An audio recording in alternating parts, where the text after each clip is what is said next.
Morning. It is Sunday, February 25th. It is about 10:08. So we've been here about 10 minutes or so. I didn't want to start it too early because I don't think I have 15 minutes worth of stuff to talk about. I'll just rant and rave then. Anyways, thank you for the 464 views we had last week, bunch of shares. Appreciate it. Keep sharing. The word needs to get out. It's just not me, it's other people that are in the same situation. This week, and everything I'm going to show you, except one letter, it's all public information at the courthouse. So anybody can get these anytime they want. The first one, and it's been since October, the court order. Don't need to zoom in. It's the court order for her to be here. Okay? The second one, and been getting a lot of comments and everything, and it's very, very appreciated, and thank you. The reason we picked the Justice Center is they have cameras here. And it's the county. So she can't lie stating that she's been here. Those are very easy to subpoena. Very easy. And they're all time-stamped and date-stamped. So how can you get away with that? Facebook Live, same thing. You can't get away with Facebook Live. It's dated and time-stamped. The reason we're doing this is just another ammunition in our belt. She can't sit there and say, well, they pre-recorded it. Well, yeah, she couldn't say that, but we got proof it's not pre-recorded. Second is, back in August, when there was word about getting the kids into counseling, the ex decided to take it upon herself and take the kids to this, it's called Restore Addiction Recovery Consultation and Counseling.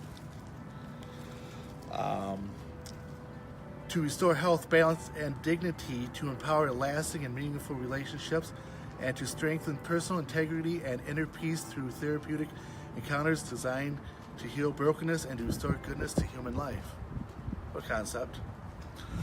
But this counselor, Adrienne Doherty, licensed practicing counselor, not a doctor, not a psychiatrist, not a psychologist, but a practicing counselor.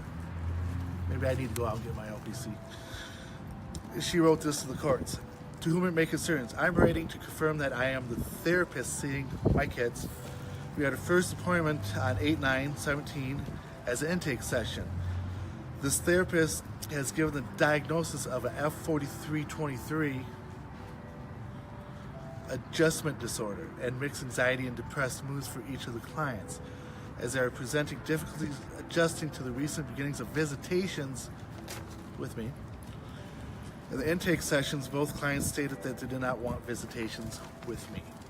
The therapist met with mom for their history taken portions of the intake sessions.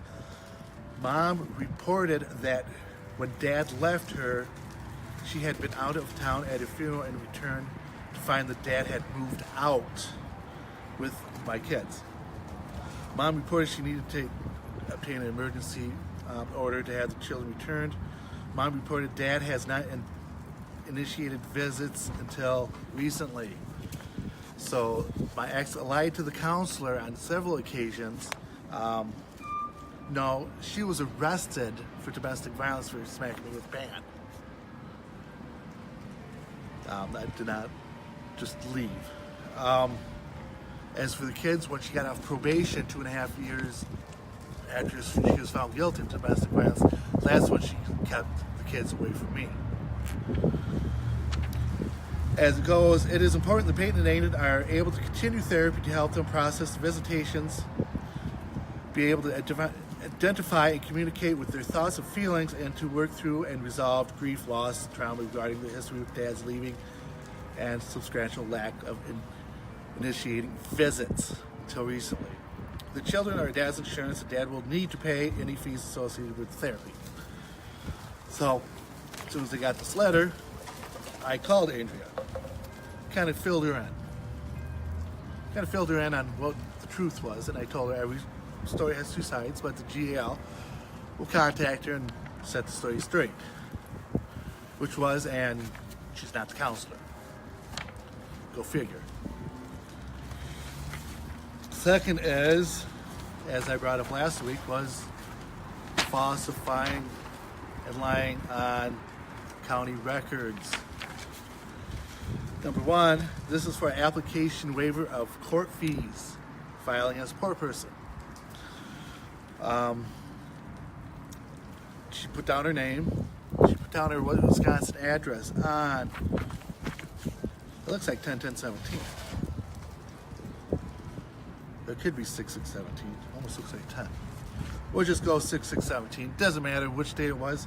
She never lived in Wisconsin. She put down that she is supporting 2 adults, 4 children, and she's not working. She lies again. She told the GAL, she told the courts and me that she is working, and her ex-husband that's living with her is working, and we got proof on that also. She says that she is getting state aid, and she is not collecting any child support from me, which I am paying my weekly child support.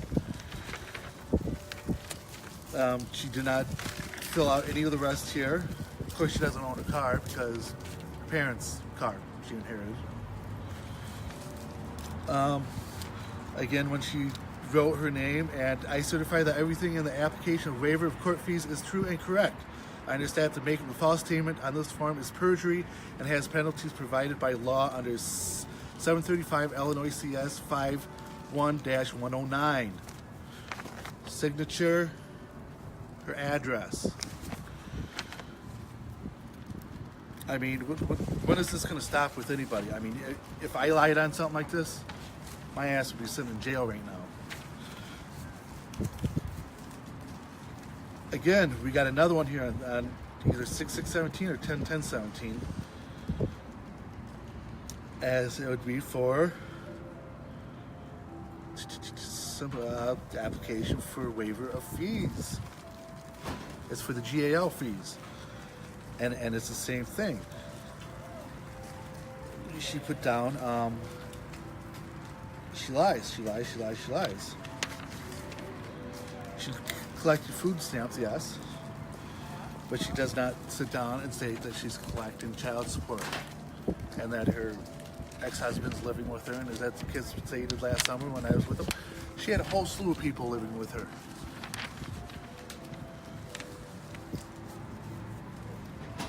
This was on, I believe, 6/8/2017, another order for waive of court fees. And it goes back down to that she is collecting state aid, but she doesn't put down that she's not collecting child support, or that she's getting money from her ex-husband that lives with her, and the 30,000 other people that have been living with her.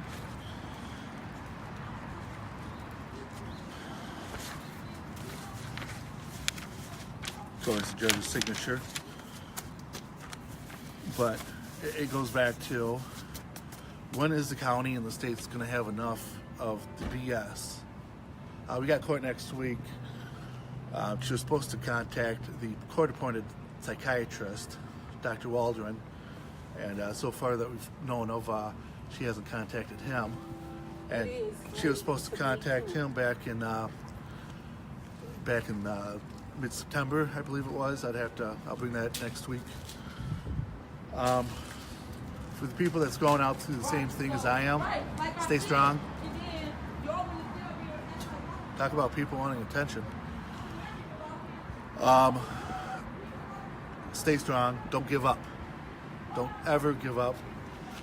It's your kids, okay? Contact your local reps for HB 4113 for parental equality, 50-50. You got any questions, you probably ask me, ask Christy. We've been researching, Tom Demmer, we've been trying to contact him, our Oakland County rep, but I guess he doesn't want to jump on board with that. Please share again. Got any questions or anything, please leave them. We'll answer them. Again, thank you again. And we will see you next Sunday, unless temporary relief gets enforced and I have the kids. It's 10:18 if you want to pan back out. Of course, she's not here.